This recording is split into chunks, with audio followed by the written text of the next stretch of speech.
Hey, what's going on everybody, and welcome back to another Fallout 4 mod review. And today we have a super cool weapon mod, and one that actually is sort of a double feature, and that's going to be the Sig Spear, otherwise known as America's new service weapon by Brutahood. Like I said, this is going to add America's brand new service weapon as a weapon that you can now play with in Fallout 4. For those of you who are unaware, the US Army has decided on a new rifle to be their standard, and this thing is really interesting. It's very different from your old M4, as this one is no longer chambered in 5.56, but rather a 6.8 by 51mm round, which is a very hefty bullet. And this thing looks absolutely beautiful. For those of you who are into more retro guns, this isn't really going to be super up your alley, but if you are just a gun nut in general, or you like the modern tactical stuff, then this weapon may be for you. As far as how this thing plays in game, it works great as a sort of assault rifle DMR hybrid. It has pretty low magazine capacity compared to other AR mods, but this thing is great at range and it packs quite a punch. When it comes to actually obtaining this weapon and the newly added ammo type, all of it can be crafted over at the chemistry station. Alternatively, you can also download an optional leveled list file that will make this thing spawn out in the world after level 20, where you can also purchase it from vendors or find it on enemies. And if this weapon wasn't cool enough as it is, this mod features something very special, and that is a side aim functionality, which is part of another mod that you'll have to download off of Discord. Now, it is optional, so you don't need it for this weapon to work, but I'd highly recommend checking it out because it adds the ability to have fully functional laser sights and canted sights. Now, there are canted sights and laser sights in other mods, but typically to access them or to aim with them, you have to do some sort of a workaround using some kind of an aid item, and it'll kind of throw your weapon off the screen for a second. But with this new framework, it all just works. Seriously, it just works. You press a hotkey and you switch to your canted sight like you would in any other modern shooter, like say Escape from Tarkov. Honestly, a framework like this was something I never expected to make its way into Fallout 4, given how much time it has taken to actually get one, but modders have really put their minds to it and have created some really awesome stuff. Let's go ahead and take this weapon in game, and we'll talk a little bit more about the stats of the weapon, reload animations, and a little more on that side aim framework because it's really cool. For starters, let's talk stats. Here we have the basic Sig Spear. Now again, for those of you who are into tactical modern weapons, this is a beauty of a gun, a really amazing model. It has some really awesome custom animations, and honestly, this is just something unique, not your typical old M4, so that's really nice. This thing has a base damage of 40, again, using that new 6.8mm cartridge. This thing packs a huge punch, really big for a semi-automatic rifle, and that's its base stat. It has a fire rate of 100, which is pretty fast for semi-auto. It has a range of 239, an accuracy of 77, a weight of 8.2 pounds, and a value of a whopping 1,498 caps. Now that is my only complaint on the stat block here. It is a bit expensive, which is a problem whenever you can craft this thing over at the chemistry station. You can pretty much just craft these and sell these and become a bit of a gun runner and make some easy money. But if that's not a problem for you, then go ahead and check this thing out because it's such a cool weapon. When it comes to animations, this weapon has a full suite of custom animations. Let's go ahead and start with the firing and reloading so we can also check out the custom sounds included in this mod.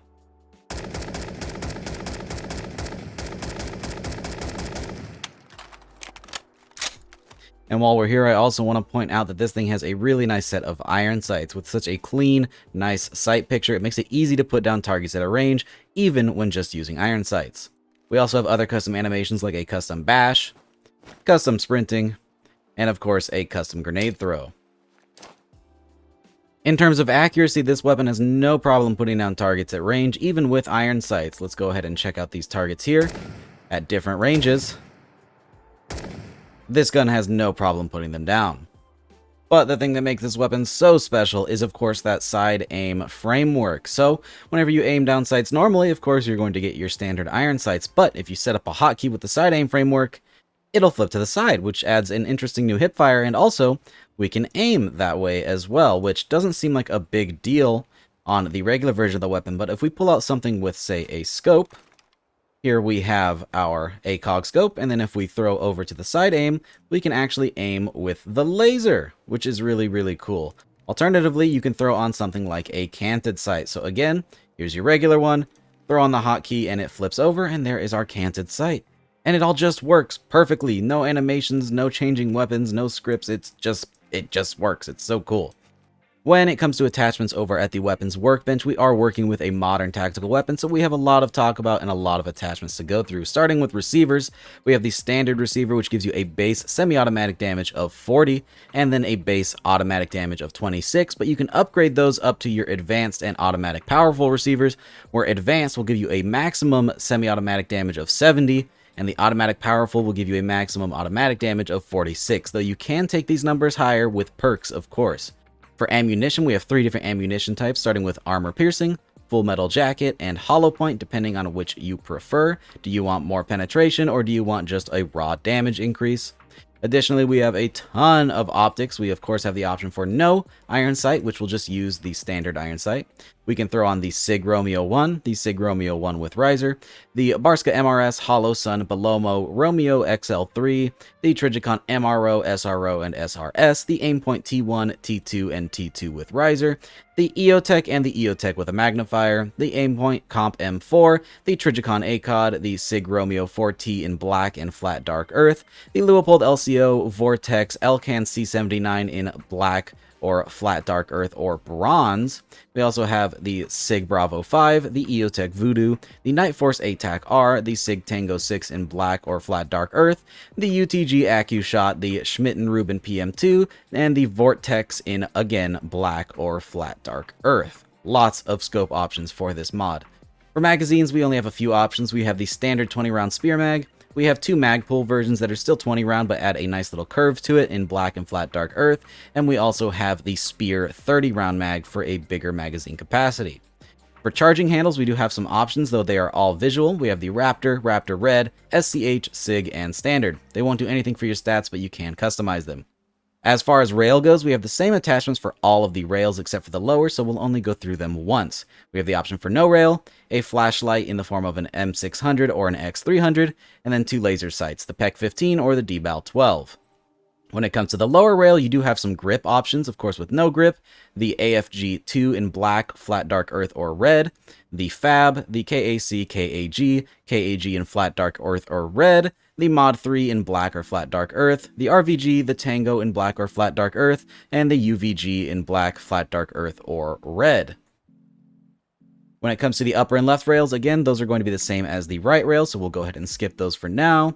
For the pistol grips, we have the option for the standard spear grip, the HK battle grip in black or tan, and then the MOE grip. These don't do anything for stats, but they do increase the value of the weapon. For barrels, we have the standard barrel, the long barrel, or an integrally suppressed barrel.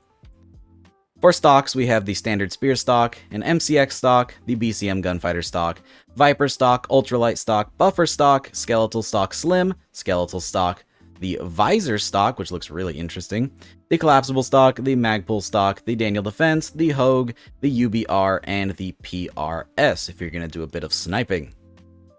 And then we have the canted sight section. This is where you can throw on all of the canted sights. This will include the iron sights, or any of the red dots included in this mod, since I don't feel like going through all of those again. For materials, we have the standard flat dark earth, we also have black, a desert camo, Flecktarn, Topo, urban, winter, and woodland. And then finally, we do have a damage modifier section. So if you feel like you need to bring this thing down to literally 1 damage with a negative 100%, or all the way up to a positive 100% to give this thing double damage, you can do so, depending on what you need for your load order. Again, these require nothing to craft, but you can tweak the damage of this thing if it's too under or overpowered. Now then, it is of course time for our damage test, and we'll only be running 3 tests today. The standard weapon and semi-automatic, just to see how it performs as a baseline with no attachments and no perks. Then we'll be running a fully upgraded semi-automatic version and a fully upgraded fully automatic version, using only the attachments at the weapon's workbench, no damage modifiers, and still no perks, just to see how the weapon can perform on its own. Now then, starting with the standard MCX Spear, let's see how this thing does. Keep in mind, I do have the sniper perk, so these guys may get knocked around a little bit with the semi-automatic versions.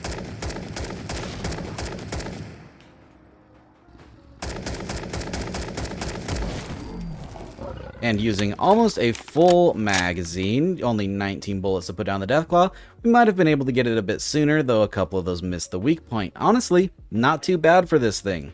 Let's test out a fully upgraded version of the semi-automatic. I have a feeling this is going to knock down the Deathclaw right off the bat.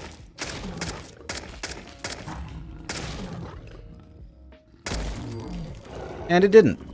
And that was 8 shots. It honestly should have been 7, but I got impatient and shot a little bit rapid there and missed the weak point yet again. But still, 7 or 8 shots is not too shabby for a fully upgraded weapon, putting down a Deathclaw, though you will have to find the really unique ammo type. And then finally, we have the fully automatic version.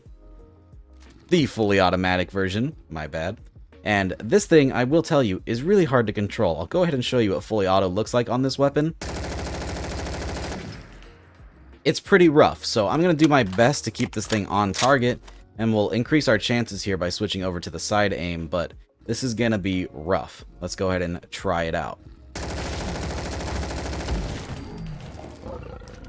And there we go, putting down the Deathclaw with almost 1 magazine, taking only 16 shots. It definitely performed better than no attachments, but not nearly as well as the semi-auto variant. Keep in mind you can double all of these damages and halve the times to kill if you use the fully upgraded corresponding perk. And then of course there are also damage modifiers at the weapons workbench if you think you need to tone this thing up or down a bit. But yeah, that is the Sig MCX Spear and the side aim framework. Some really, really incredible stuff still happening in the Fallout 4 modding scene. Modders are truly incredible and adding so much life to this game that it just never had before. With that, if you want to try out this mod, it will be linked down in the description below. As far as the side aim framework goes, it is all linked on the mod page, and there are some instructions there as well, so definitely go ahead and check that out. With that, I hope you guys enjoyed the video. If you did, don't forget to drop a rating. Consider subscribing if you haven't already for more videos just like this. Big shout out to all of my patrons for supporting every single video. And of course, a very special thank you to Astro, Captain Chaos, Helljumper, Indecisive Wolf, Jackie Noid, Moonlit Gamer, Feed, and Youth RC for signing up for that Tier 3 Patreon membership. You guys are awesome. If you want to check out Patreon, it will be linked down in the description below, but it is completely optional. Thanks again for watching, and I hope to see you guys in the next one. Peace!